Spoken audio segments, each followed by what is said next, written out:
दोस्तों ये कहानी है एक गरीब किसान की। दोस्तों जून का महीना चल रहा था। कड़कड़ाती धूप में सुरेंद्र अपने मन में बड़बड़ाता हुआ अपने खेत की ओर जा रहा था। धूप इतनी तेज थी कि जमीन भी आग सी तप रही थी। सुरेंद्र के पैर में चप्पल भी नहीं थी।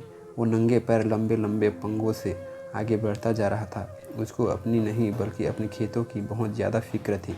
जंगली भूंडों के झुंड खेतों में आते थे और कुछ ही मिनटों में खेत को तहस नहस कर देते थे। सुरेंद्र के खेत में इस साल बहुत ही अच्छी तरबूजे की फसल लगी हुई थी, जिसे देखकर उसकी जान में जान आती थी।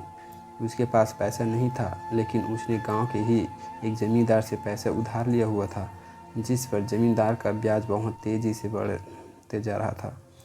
सुरेंद्र मन में सोच रहा था, इस बार तरबूजे बेचकर ज़मींदार का सारा कर्जा चुकाऊंगा और इसके बाद अपनी बीवी के लिए एक अच्छी सी साड़ी और अपने लिए एक कुर्ता भी खरीद लूँगा। बच्चों के पास भी कपड़े नहीं हैं, उन्हें भी कुछ न कुछ देना पड़ेगा। आगे सर्दी भी आने वाली है, जिसके लिए रजाई और कंबल भी लेना पड़ेगा। वह यही सब अपने मन में बड़बड़ाते हुए खेतों की तरफ जा रहा था। उसे अपने पैरों की फिक्र नहीं थी। आम आदमी तो ऐसी गर्मी में नंगे पैर नहीं चल पाता, लेकिन सुरेंद्र अपने मन में सपने देखता हुआ अपने खेतों की ओर बढ़ता चला जा रहा था। खेत के पास पहुंचते ही सुरेंद्र गदगद हो गया। खेत में बहुत अच्छी तरबूजे की फसल थी। वह हर समय खेत में ही आते जाते रहता था, क्योंकि अगर धोखे से भी भूंड आ गया तो उसका पूरा का पूरा खेत कुछ ही समय में खत्म हो जाएगा और उसके सपने मिट्टी में मिल जाएगा। इसलिए सुरेंद्र दिन में और रात में पूरा समय खेत में ही गुजारता था।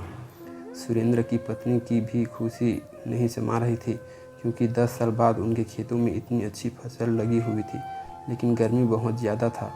जमींदार अक्सर आके सुरेंद्र को धमकी देता रहता था, फसल काट दो और मेरी पाई पाई चुका दो, नहीं तो तुम्हारे लिए अच्छा नहीं होगा। सुरेंद्र ने हाथ जोड़कर कहा, इस साल खेत में फसल अच्छी लगी है साहब, मैं आपका एक एक पैसा चुका दूंगा। तरबूजे की खेती और फसल लगभग तैयार भी थी। जितनी खुशी आज सुरेंद्र को हो रहा था, इनका अंदाज़ा लगाना आज मुश्किल था। वह मन ही मन में खुशी से झूम रहा था, लेकिन उसको पता था कि अगर जरा सी भी हमसे चूक हुई तो मेरा सब कुछ नष्ट हो जाएगा। रात में भी वह जरा सी आहट से भी उठ के बैठ जाता था, अपने खेत में इधर उधर देखता और आकर फिर सो जाता। उसकी नींद कभी पूरी नहीं हो पाती थी। उसके सपने में भी खेतों की याद बनी रहती थी। 3 दिन बाद अब तरबूजे की फसल को कटाई करके शहर भेजने वाला ही था। सुरेंद्र और उसकी पत्नी बहुत खुश थे। उन्हें पता था कि अब हमारा भी अच्छा समय शुरू होने वाला था। हम भी अच्छे कपड़े पहनेंगे, हमारे पास भी रजाई और गद्दे होंगे, ताकि सर्दी में पूरी रात ठिठुर कर न गुजारनी पड़े। सुरेंद्र और उसकी पत्नी ने हजारों सपने अपने मन में सजा के बैठे थे, क्योंकि फसल इतनी जो अच्छी थी। सुरेंद्र का फसल देखकर पड़ोसियों को भी जलन हो रही थी। सुरेंद्र अपने पूरे खून पसीने लगाकर फसल तैयार की थी। 4 बीघे की फसल गांव में किसी ने पहली बार की थी, और इतनी अच्छी फसल शायद आसपास के गांव में कई साल बाद सुरेंद्र की थी। खेत में तरबूजे चमक रहे थे। इस साल तरबूजे की कीमत भी बहुत अच्छा था, इसलिए सुरेंद्र सोच रहा था कि उसका सारा कर्जा चुकता हो जाएगा और बहुत सारे रुपए भी बच जाएंगे। अगले दिन सुरेंद्र सुबह जगा, और हालांकि रात भर सो नहीं पाया था। रात भर जानवरों को भगाता रहा, मगर सुबह जब उसने अपनी फसलें को देखा तो एकदम से उसकी खुशी से उनका चेहरा एकदम लाल हो गया। उसकी पत्नी खाने का लेके खेत में आई और सुरेंद्र को खाना खिलाया, और उसके बाद सुरेंद्र आराम करने लगा। सुरेंद्र की पत्नी खाना देकर चली गई। सुरेंद्र खेत में एक छोटी सी लकड़ी की झोपड़ी बनाकर रहता था। उस झोपड़ी में आराम करने लगा। दोपहर का 12 बज चुका था।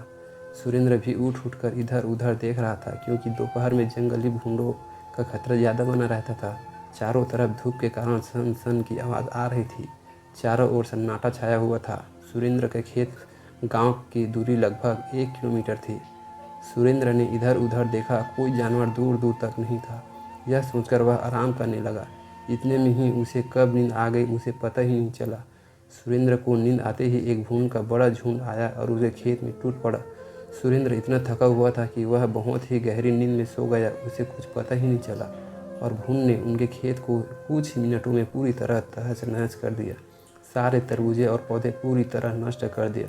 सुरेंद्र नींद में सपने देख रहा था, भूंडों ने पूरा का पूरा खेत साफ कर रहा है करके। दोपहर को 3 बज के आसपास जब सुरेंद्र की पत्नी खेत में आई, तब खेत में उसे समय सिर्फ दो झुंड घूम रहे थे। खेत पूरी तरह साफ हो गया था, एक भी तरबूजा नहीं बचा था। सुरेंद्र की पत्नी दौड़ती हुई गई। सुरेंद्र सोया हुआ था।